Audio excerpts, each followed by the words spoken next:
back to Kutti Kathas. In the vast history of Hindu stories, there are those whose love for the divine was so deep, so pure, that even the gods paused to listen.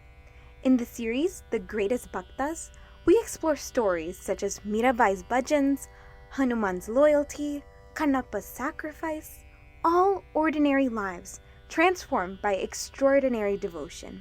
In their stories, we find the truth that even a single sincere prayer can echo across the universe. Today, we have our first special on Kutti Kathas to celebrate Akshaya Tritiya. Akshaya Tritiya, a very holy day, will be celebrated on April 30th this year. So many important things happen on this day.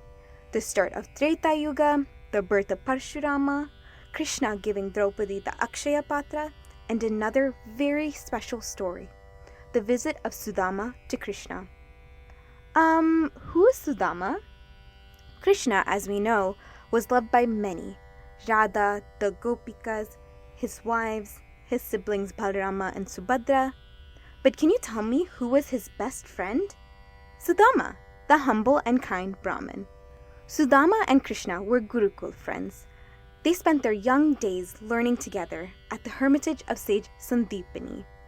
He was able to experience the playful leelas of a young Krishna.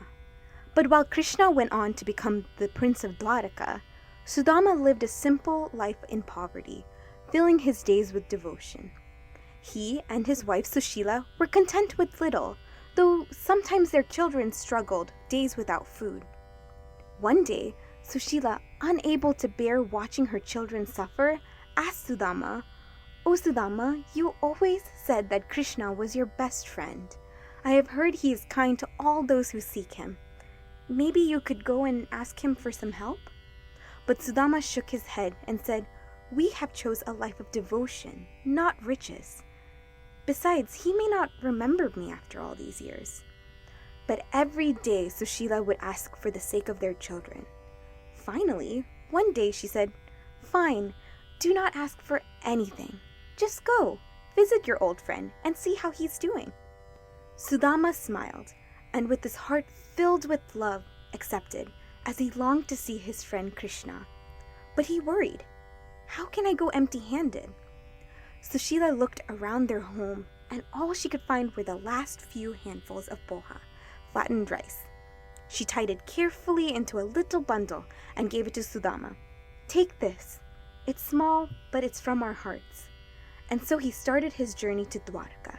He walked and walked, singing bhajans and admiring the scenery.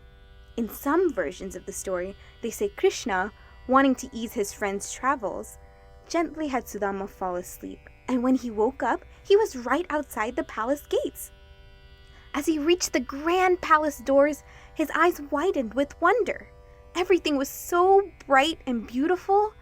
The guards, noticing his simple, tattered clothes, asked, "Who are you?" Sudama said, "Please let Krishna know his friend Sudama is here." With skeptical eyes, the guards rushed inside where Krishna was speaking to his wife Rukmini Devi. "My lord, there is a man named Sudama at the door." The moment Krishna heard that name, he leaped out of his seat. He ran across the palace until he saw his friend Sudama waiting sheepishly at the door. He rushed forward and gave him a big hug, squeezing him. "Sudama, you came! I have missed you so much." And with both hands, Krishna pulled Sudama into the palace with joy, seating him on the grandest throne. He lovingly washed Sudama's tired feet himself, calling Rukmini to bring water and food and commanding a feast be prepared for his dear friend. And they spent all day laughing, reminiscing about their childhood and sharing stories of what all they have done since they left the Gurukul.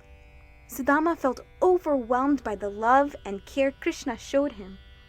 Then Krishna asked playfully, Okay, I cannot wait any longer. What did you bring me? I know you must have brought me something from home." Sudama felt embarrassed after seeing all that Krishna had. "Oh, Krishna, I really did not bring you anything special." But Krishna was not fooled. With a laugh, he gently took Sudama's little bag and found the small packet of poha. His eyes lit up. "Poha? You brought me my favorite." You see, once long ago, when Krishna and Sudama were little boys playing in the forest, a terrible rainstorm swept in. All the children quickly scrambled up the trees to stay dry. In the confusion, Sudama and Krishna got separated.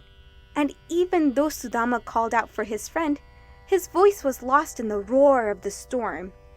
Poor Krishna had no snacks with him, as he had been planning to share Sudama's.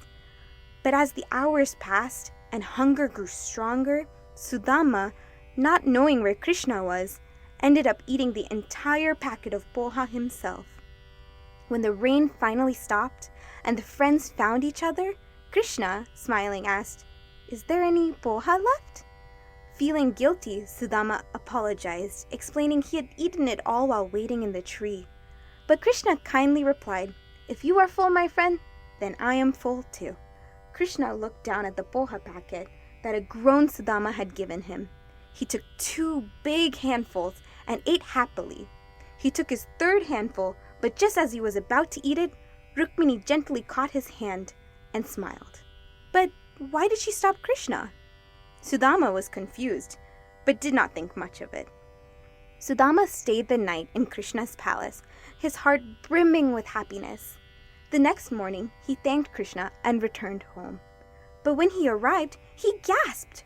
In the place of his humble hut stood a beautiful palace surrounded by lush gardens. His wife Sushila and their children came running out, glowing with joy. "All this appeared the moment you went to see Krishna," she cried. You see, with just the first 2 handfuls, Krishna had made him the lord of the Swargaloka, heaven, and Prithviloka, earth. If he had ate the 3rd handful, then he would have to give up Vaikunta as well. Sudama knew it was not just riches Krishna had given him, but love, grace, and eternal blessings. And though now he lived in comfort, his devotion only grew deeper and stronger every day. Wow, what a thoughtful story! And now I'm craving some yummy poha too, with coconut, jaggery, and banana. So what can we learn from this story? 1. True friendship knows no boundaries. It doesn't matter where someone comes from, what they look like, or how much they have. What matters is the love, laughter, and trust you share together. Number 2, sharing is caring. We should always do what we can to help and care for our friends. Number 3, a small gift given with a big heart is more precious than the grandest treasure. When you offer something with true love and devotion, it is always enough for God. Happy Akshaya Tritiya! Until next time, keep learning and keep smiling. Hari Sharanam.